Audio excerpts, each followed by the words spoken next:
ముఖ్యమంత్రి చంద్రబాబు నాయుడు ఇటీవల అమరావతి గురించి చేసిన వ్యాఖ్యలు రాజకీయంగా కొత్త చర్చకు దారితీశాయి. అమరావతికి లక్ష్మీ కటాక్షం ఉంది, హిందూ ధర్మానికి సాక్ష్యంగా రాజధానిని నిర్మిస్తున్నాం అని ఆయన చెప్పటం వెనుక అసలు ఉద్దేశం ఏమిటి? ఇవి ప్రజల విశ్వాసాలను గౌరవించే వ్యాఖ్యలేనా, లేక రాజకీయంగా మతపరమైన భావోద్వేగాలను ఉపయోగించుకునే ప్రయత్నమా అనే ప్రశ్నలు వినిపిస్తున్నాయి. భారతదేశం ఒక సెక్యులర్ దేశం. ప్రభుత్వం అన్ని మతాలను సమానంగా చూడాల్సిన బాధ్యత కలిగి ఉంటుంది. అలాంటి పరిస్థితుల్లో ఒక రాష్ట్ర రాజధానిని ఒకే మతంతో అనుసంధానం చేయటం సరైందేనా? ప్రముఖ జర్నలిస్ట్ కొమ్మినేని శ్రీనివాసరావు కామెంట్ చూద్దాం.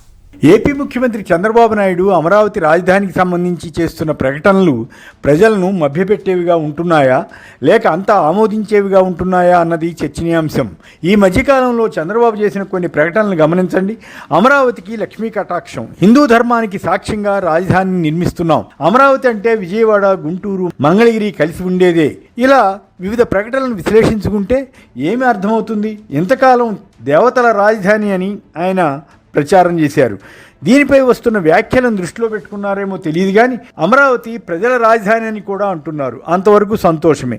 దేశంలో మరే రాష్ట్రంలోనూ తమది దేవతల రాజధాని అని ఏ ముఖ్యమంత్రి చెప్పి ఉండరు. ప్రజలను సెంటిమెంట్తో ఆకట్టుకోవడం కోసం ఆయన ఇలా చేస్తున్నారన్నది తెలుస్తూనే ఉంది. గత 7-8 ఏళ్లుగా ఆయన ఈ మాట చెబుతూనే ఉన్నారు. తాజాగా మరో అడుగు ముందుకు వేసి హిందూ ధర్మానికి సాక్ష్యంగా రాజధానిని నిర్మిస్తున్నామని అనడంలో ఆయన ఉద్దేశం ఏమిటో తెలియదు. భారత రాజ్యాంగం ప్రకారం మన దేశం సెక్యులర్ దేశం, అన్ని మతాలను సమానంగా చూడాలి.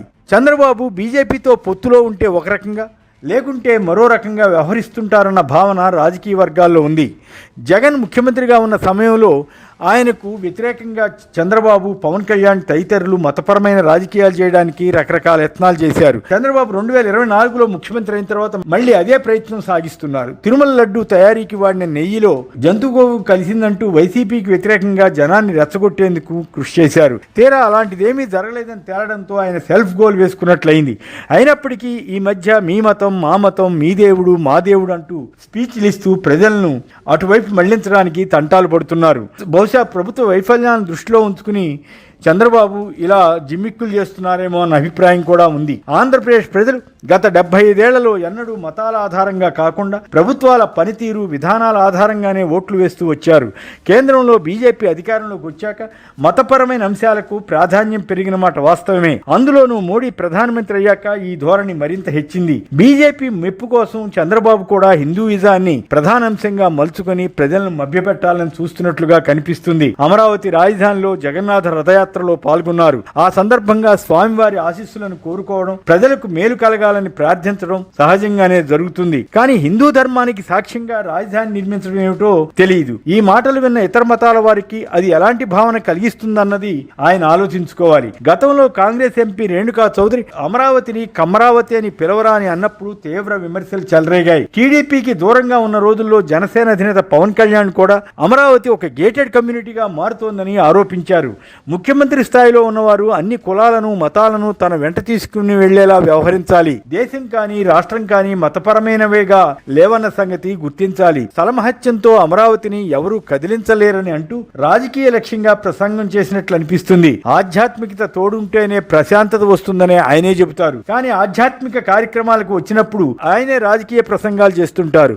అమరావతికి లక్ష్మీ కటాక్షం లభిస్తుందని చంద్రబాబు అంటున్నారు. అది నిజమే అయితే అంతా సంతోషపడతారు. లక్ష్మీ కటాక్షం రాష్ట్రం అంతటికీ రావాలని ఎవరైనా కోరుకుంటారు కానీ అమరావతికే కోరడం ఏమిటో తెలియదు. ఇప్పటికైతే అమరావతి ద్వారా ప్రభుత్వానికి లక్ష్మీ కటాక్షం ఎంత జరిగిందో, అంటే ఎంత ఆదాయం వచ్చిందో తెలియదు కానీ అప్పు మాత్రం 47,000 కోట్లకు చేరింది. ఇక్కడ మౌలిక వసతులు కల్పించడానికి 1,00,000 కోట్లు ప్రస్తుతం ఖర్చు చేయవలసి ఉందని అంటారు. నిజంగానే లక్ష్మీ కటాక్షం జరిగి ప్రజల మీద భారం లేకుండా అమరావతి సొంతంగా సంపాదించుకుంటే చంద్రబాబు చెప్పింది నిజమేనని నమ్ముతారు. అలా కాకుండా 1,000 కోట్ల అప్పులు తెస్తూ దాన్నే లక్ష్మీ కటాక్షం అని అనుకోవాలంటే కష్టం అవుతుంది. అమరావతి రాజధానికి భూములిచ్చిన రైతులకు ఈ 2 ఏళ్లలో కలిగిన లక్ష్మీ కటాక్షం పెద్దగా ఏమీ లేదని బాధపడుతుంటారు. వారికి ప్లాట్లు అభివృద్ధి చేసి ఇచ్చి ఉంటే కొంత కటాక్షం కలిగేదేమో. పైగా బలవంతపు భూసేకరణ ద్వారా రైతుల వద్ద ఉన్న లక్ష్మిని కూడా ప్రభుత్వం లాక్కుంటోందన్న బాధ పలువురిలో ఉంది. కొందరు మహిళలను సైతం ప్రభుత్వం ఈ విషయంలో వేధించిన తీరు చూసి లక్ష్మీదేవి కూడా బాధపడి ఉండాలి. ప్రభుత్వం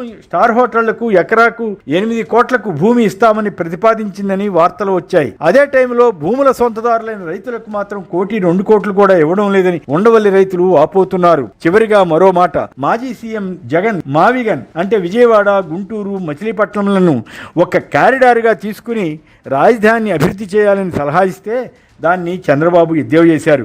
కానీ తాజాగా చేసిన ఒక ప్రసంగంలో అమరావతి అంటే విజయవాడ, మంగళగిరి, గుంటూరు కలిసి ఉన్నాయని చంద్రబాబు అంటున్నారు. అవి ఇందులో భాగమైతే రైల్వే స్టేషన్, ఎయిర్పోర్ట్ వంటివి మళ్లీ ఎందుకు నిర్మించాలి? వాటి కోసం వేల ఎకరాల భూములు తీసుకుని రైతులను ఎందుకు బాధించాలి? ఇలాంటి ప్రశ్నలకు జవాబు దొరకదు. మొత్తం తెచ్చిన అప్పంతా అమరావతి 29 గ్రామాల్లోనే ఎందుకు వ్యయం చేస్తున్నారన్న దానికి సమాధానం చెప్పరు. అయితే జగన్ చేసిన మావిగన్ ప్రతిపాదనను కాదనలేని స్థితికి చంద్రబాబు చేరుకున్నారని అనుకోవాలి. మతం మత్తుమందు వంటిదని కార్ల్ మార్క్స్ అంటారు. దాన్ని ఎంతవరకు అంగీకరిస్తారో తెలియదు కానీ మతం పేరుతో రాజకీయ లబ్ధి పొందడానికి మాత్రం చంద్రబాబు వేస్తున్న వ్యూహాలు ప్రజలకు అర్థం కాకుండా ఉంటాయా? మరిన్ని అప్డేట్స్ కోసం ఛానల్ ను సబ్స్క్రైబ్ చేయండి. నోటిఫికేషన్స్ కోసం బెల్ ఐకాన్ పై క్లిక్ చేయండి.